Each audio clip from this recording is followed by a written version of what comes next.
Sound check mga Lodi. Ngayon, may update tayo sa dalawang application. Yun yung iDollar at saka Star Network. So, may mga update silang ipinakita sa atin. Yung una yung Hi. Meron ng bagong app para sa mga Android users katulad ko. So, eto siya. So, pag andun kayo sa Telegram nyo or sa WhatsApp ang gamit ko eh. Eto, pakita ko sa inyo Dito, ayan o. Once na kumuha ko ng reward, pag nagsagot kayo, meron silang isi-send na link sa inyo. Yung new, the Android app has been launched. So, i-click nyo lang to. Madadala kayo sa Google Play tapos i-download nyo siya. Na-install ko na siya. Ayan, na-install ko na. So, i-download nyo lang sa inyo. Ang maganda dito, kahit di ka na pumunta sa Telegram or sa WhatsApp, magkuha ng reward. Pwede na siya sa bagong app. Okay, pagpunta ka sa bagong app, ayan o, dito mo lang i-tap. Don't be sneaky. Nakuha ko na. Pero bukas, after 24 hours, ito lang i-tap mo. May question ka na lang na sasagutan. Okay? Tapos ito pa, yung KYC verification. So, dito nyo makikita yan. Dito sa my settings banda. Okay, nakita nyo yung settings dyan. I-tap nyo lang yan. Makita nyo, KYC Tier 1, you are all set. So, Tier 1 pa lang ako. Pero pag gusto kong i-continue yung pag-KYC, pwede. So, natapos ko na ang selfie identity document. Ito yung ID mo. At saka yung profile details mo. Mag-submit ka lang. Kulang nyo lang is proof of address, questionnaire, and then investability. Ito, kompletuhin mo lang to. Ayan. So, kung nagtatanong about kasi sa KYC, ganyan lang mag-KYC. Pag hindi pa nyo natapos,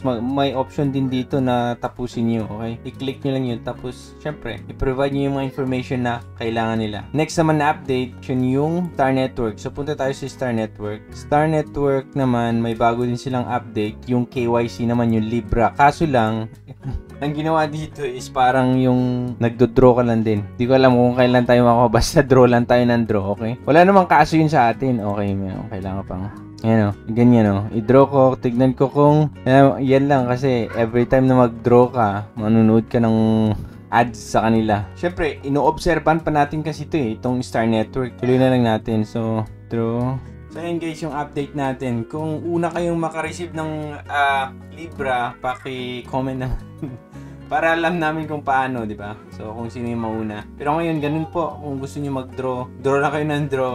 Habang wala kinukuha ang pera, din tuloy lang natin. Pero pag meron ng anomalya na hindi na maganda yung datingan or puro na lang ads tapos wala silang update, walang pagpapakilala ng team, then ako talagang give up ko na. Pero sa ngayon pa naman, medyo okay pa naman, okay? Ngayon may Libra na nasa roadmap pa naman sila. Sabi nila magkakaroon sila ng drone na Libra. Ayan, meron na. So yun guys, yung update natin sa dalawang app. And hanggang dito na lang. See you in my next video. Bye!